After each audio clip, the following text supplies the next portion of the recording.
Baik, terima kasih pimpinan, Bapak-Bapak anggota Komisi 10 yang saya hormati, Prof. Nizam, Mas Nino, Mas Wikan, dan jajaran yang saya hormati, dan saya mengucapkan terima kasih utamanya kepada kita semua, karena sebenarnya sejak episode ini diluncurkan, Pak Fikri, kita sangat menunggu forum ini.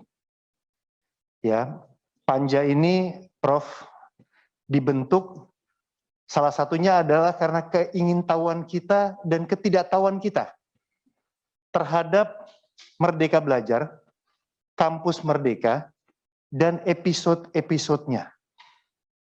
Ya, kita tahunya setengah-setengah, sambil lewat, disisip-sisipin dari pers dan lain sebagainya.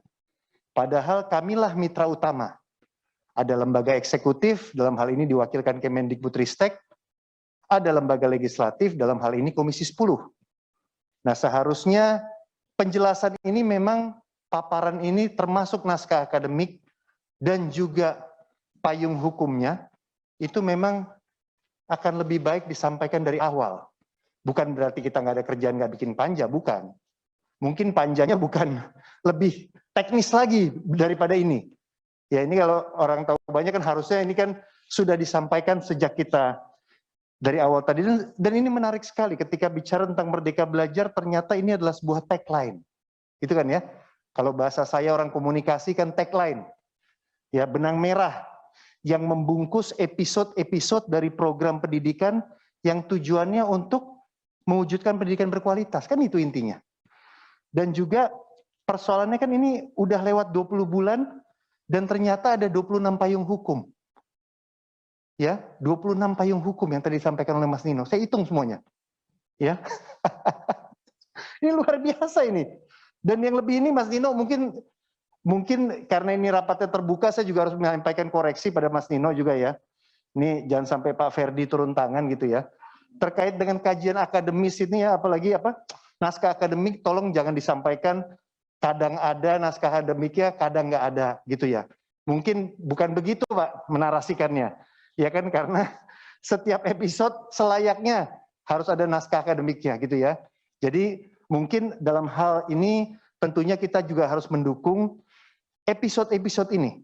Ya, saya terus terang Prof. Nizam, Mas Wikan, Mas Nino, saya ini adalah orang yang sangat sepakat dengan Merdeka Belajar. Ya, dengan Kampus Merdeka.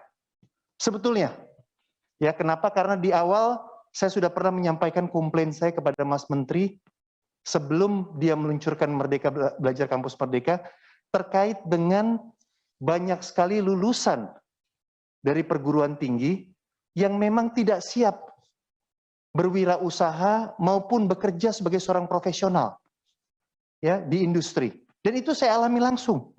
Kalau tadi Pak Andreas sama Pak Fikri ngaku anak desa, ya saya ngaku anak kota.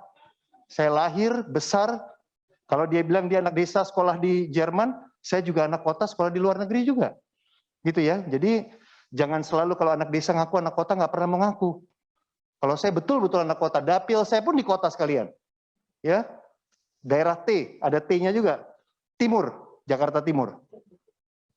Jadi dalam hal ini saya sangat sepakat sekali dengan program-program Kampus Merdeka yang betul-betul memerdekakan mahasiswa kita. Berapa banyak bekas anak buah saya, rekan kerja saya, itu yang memang mereka terbelenggu. Ternyata passionnya itu contoh menjadi presenter, menjadi wartawan. Ya, padahal dia sarjana nuklir. Nah, ini serius. Eksekutif produser terbaik saya waktu itu adalah bukan dari sarjana komunikasi. Presenter nomor 1 di Republik Indonesia ini sarjana hukum dan master bidang hukum. Tapi passionnya bukan di situ. Nah, ketika ada ini diberikan, bukan Pak Fikri dulu, saya magangnya itu di Jakarta Post. Tahun 1992 meliput pemilu 1992 di Jakarta Post. Kebetulan saya fakultasnya memang komunikasi.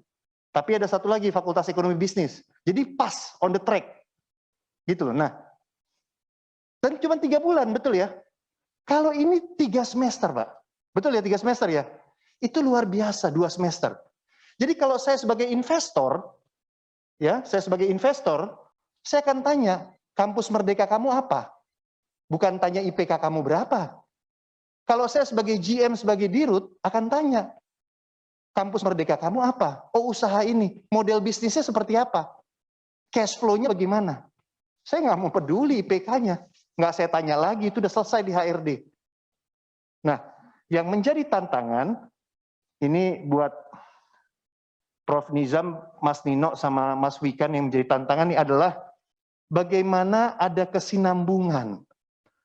Ya, kesinambungan sehingga 13 episode yang menurut saya ini luar biasa, ada sekolah aman berbelanja, dan lain sebagainya ya, KIP Kolam Merdeka, guru penggerak, dan lain sebagainya. Ini betul-betul bukan karena menterinya itu Mas Nadiem.